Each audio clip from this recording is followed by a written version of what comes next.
சப்பாத்திக்கு ஒரு தடவை இந்த மாதிரி செஞ்சு பாருங்க.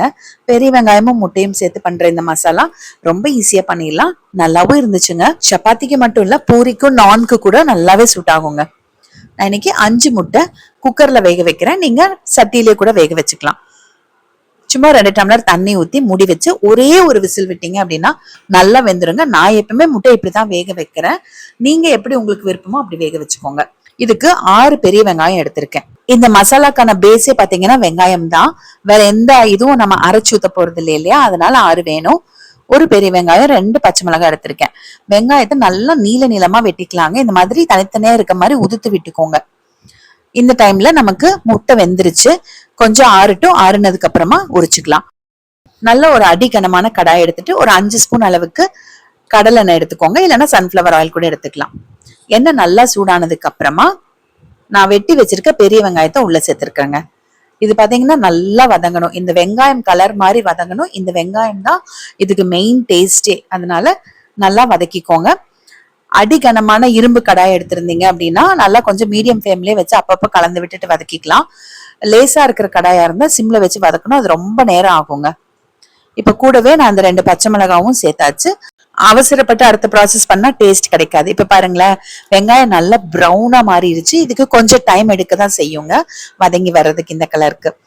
அடுத்தது நான் தக்காளி சேர்த்துக்கிறேன். தக்காளி 1 போதும். அதுக்கப்புறமா ஒரு 1.5 ஸ்பூன் அளவுக்கு இஞ்சி பூண்டு விழுது, அதுவும் சேர்த்துக்கிறேன். சேர்த்துட்டு திரும்ப அந்த இஞ்சி பூண்டு பச்சை வாசம் போற வரைக்கும் வதங்கணும். அந்த பச்சை வாசம் போற டைம்ல அந்த தக்காளி வதங்கிரும். தக்காளி ரொம்ப மேஷ் ஆகி வதங்கணும்னு கூட அவசியம் இல்லை. இப்ப இஞ்சி பூண்டு நல்லா பச்சை வாசம் போயிருச்சு, தக்காளியும் வதங்கிருச்சு. கொஞ்சமா மஞ்சத்தூள், 1/2 ஸ்பூன் அளவுக்கு மிளகாய்த்தூள், 1 ஸ்பூன் மல்லித்தூள் தனியாத்தூள், 1/2 ஸ்பூன் மிளகுத்தூள், 1/2 ஸ்பூன் கரம் மசாலா. நான் காரத்துக்கு 1/2 ஸ்பூன் மிளகாய்த்தூள், 1/2 ஸ்பூன் மிளகுத்தூள் சேர்த்திருக்கேன். 1 ஸ்பூன் கொத்தமல்லி தூள், 1/2 ஸ்பூன் கரம் மசாலா எல்லாம் நல்லா கலந்து விட்டுட்டு கொஞ்சம் தண்ணி தெளிச்சுக்கலாம். ஏன்னா இந்த மசாலா எல்லாம் கொஞ்சம் பச்சை வாசம் போகணும் இல்லையா, அதுக்காக. இப்ப இது கூடவே 3/4 ஸ்பூன் அளவுக்கு பொடி உப்பு சேர்த்துக்கோங்க. நீங்க வெங்காயம் மதக்கறக்கு ஒரு 1/4 ஸ்பூன் உப்பும் இப்போ ஒரு 1/2 ஸ்பூனும் கூட சேர்த்துக்கலாம். அப்படி பிரிச்சு கூட சேர்த்துக்கலாம். இப்ப அப்படியே அப்பப்ப கலந்து விட்டு நல்லா எண்ணெய் பிரிஞ்சு வர வரைக்கும் விடுங்க. நல்லா அந்த மசாலா பச்சை வாசம் போயிடும். முட்டை குக்கர்ல வச்சா உடஞ்சிருமான்ற கேள்வி வரும். முட்டை உங்களுக்கு ஏற்கனவே லைட்டா உடஞ்சிருந்தா மட்டும்தான் அந்த உள்ள இருக்கிறதெல்லாம் வெளியில வரும். உடையாம இருந்ததுன்னா ஒரு விசில சூப்பரா வெந்துருங்க. நான் எப்பயுமே முட்டை இப்படிதான் வேக வைக்கிறேன். இப்ப நம்ம வெந்த முட்டை எல்லாமே உரிச்சு எடுத்து வச்சுக்கலாம். இது நீங்க 2ஆ கட் பண்ணிக்கலாம். அப்படி இல்லைன்னா மேல லைட்டா வெட்டி மட்டும் விட்டுக்கோங்க. அங்கங்க நீங்க 2ஆ வெட்டி கூட சேர்த்துக்கலாம். இப்ப பாத்தீங்கன்னா நல்லா எண்ணெய் பிரிஞ்சு அந்த தூள் எல்லாம் போட்டோம் பாருங்க, அதெல்லாம் பச்சை வாசம் போய் நல்லா ரெடி ஆயிருச்சு மசாலா.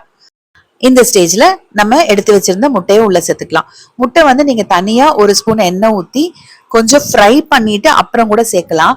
அது கொஞ்சம் ஹார்ட் ஆகும். அதனால நான் என்ன பண்ணேன், இப்படியே சேர்த்துட்டு ஒரு 4ல இருந்து 5 நிமிஷம் அப்படியே சிம்ல வச்சு அப்படியே அப்பப்ப கலந்து விட்டு வதக்கினோம் அப்படின்னா அந்த மசாலா எல்லாம் முட்டைக்குள்ளேயும் கொஞ்சம் இறங்கி நல்லா ரெடி ஆயிரும். கூட கொஞ்சம் கொத்தமல்லி தலையும் கருவேப்பிலையும் வெட்டி சேர்த்துக்கிறேன்.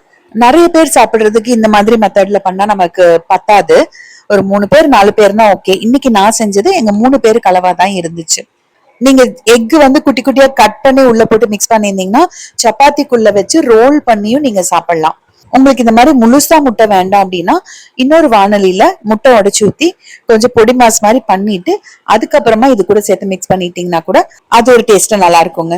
சப்பாத்தி அந்த முட்டையும் அந்த வெங்காயமும் மசாலாவோட சேர்த்து சாப்பிடும்போது ரொம்ப அருமையா இருக்கும்.